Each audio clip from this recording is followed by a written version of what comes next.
Dans sa vocation initiale, elle recouvre tout un ensemble de domaines de la vie des citoyens. Cette action sociale, elle a été portée à deux niveaux principaux. D'abord par les collectivités territoriales et plus précisément par les centres communaux d'action sociale, qui sont les organes de l'action sociale dans les municipalités, dans les mairies, et puis également par les fonds d'action sociale des caisses de retraite. Basé sur la commune d'Issoire, il y a quand même aussi beaucoup de personnes qui viennent sur l'Issoire. En tant qu'assistante sociale, je m'attacherai plus sur, enfin on est attaché de par notre mission de réception des dossiers APA. La chance, c'est qu'on puisse vieillir de plus en plus, être de plus en plus âgé. Et ça doit pas être un poids pour notre société et ça doit être justement valorisé et tout. Et il n'y avait même pas de convergence revendicative d'un endroit à l'autre. Ce qui effectivement posait problème. Si tu habites dans la métropole, tu n'as pas la même somme. On ne nous répond pas. Et puis, je vais aller plus vite. On le connaît pas. Le connaît pas qu'il y en a un que dans le Rhône. Et ben on ne sait pas s'il y en aura deux. On nous laisse entendre que pourquoi pas un seul. Mais j'ai des enfants qui sont en perte d'autonomie. Donc ici dans la salle, il doit y avoir des personnes qui ont des parents qui sont en perte d'autonomie et qui ont des enfants en perte d'autonomie. Qui doit s'en emparer. Merci. Nous avions deux sources, je dirais, d'aide.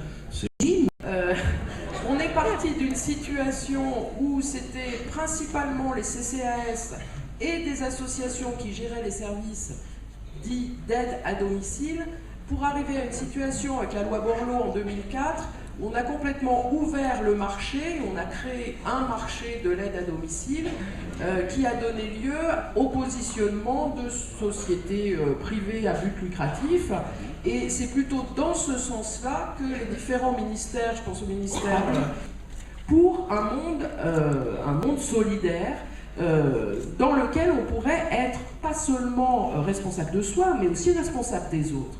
Et moi je crois que quelquefois le discours de l'autonomie qui est porté par les pouvoirs publics, parce qu'on dans les politiques sociales aujourd'hui, il y a un très gros discours sur l'autonomie. Il faut que vous soyez responsable de votre santé. Si vous êtes dépendant, finalement, c'est que vous n'avez pas fait ce que vous deviez faire avant. Donc ce discours de l'autonomie, moi je trouve que c'est un discours piège qui amène finalement à renvoyer la responsabilité aux individus et à déliter un petit peu le lien de solidarité entre les gens. Et je crois qu'il faut être méfiant à cet égard. Très bien. Ce qu'on peut observer aujourd'hui, c'est que le Conseil général, en termes d'action sociale, on est sur des missions légales qui nous sont conférées par la loi et dont le Conseil général ne peut pas se détourner. Les CCAS, le collègue l'a dit, sont principalement sur des missions... Donc, avant de les donner, je vous fais quelques informations, c'est le suspense. Mais déjà... Sur les critères, et je suis venu avec la grille de prix ciblage de la fragilité. Ça veut dire qu'il est écrit qu'il va falloir faire 2,7 milliards d'économies par an sur le problème de la protection sociale.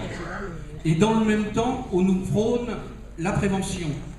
Or, la prévention, la première prévention sociale à l'entreprise, elle est complètement inexistante du document. De même, par rapport au rôle des hommes. Nos camarades, et heureusement, et tout le monde ici est abonné à la Nouvelle Vie ouvrière, dossier des personnes âgées qui ne méritent pas ça. Voilà le loisir du système capitaliste.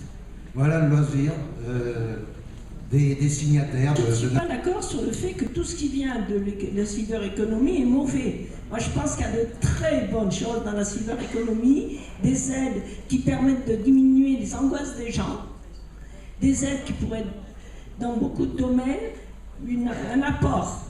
Mais c'est l'esprit du rapport qui pose le problème. Donc ce n'est pas de dire le fait qu'il y ait des aides techniques n'empêche pas la présence humaine. Donc ça ne nous dispense pas, nous, de présence humaine.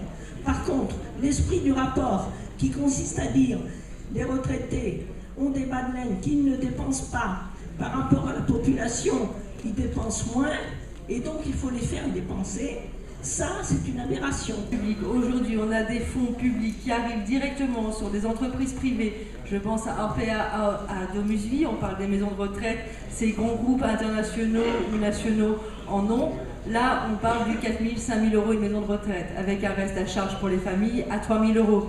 C'est la même problématique que pour les nouvelles technologies. Le problème, ce n'est pas l'existence même de ces établissements, c'est l'accès à ces établissements qui sera réservé à l'élite financière de notre pays. Cet argent public, il va directement chez Orpea, au même titre qu'il irait au service public pour le maintien de l'aide à domicile. Le bémol, c'est que Orpea est coté en bourse.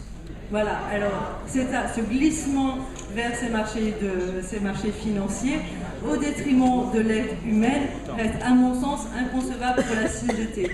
Et j'ai envie de dire, ne tergiversez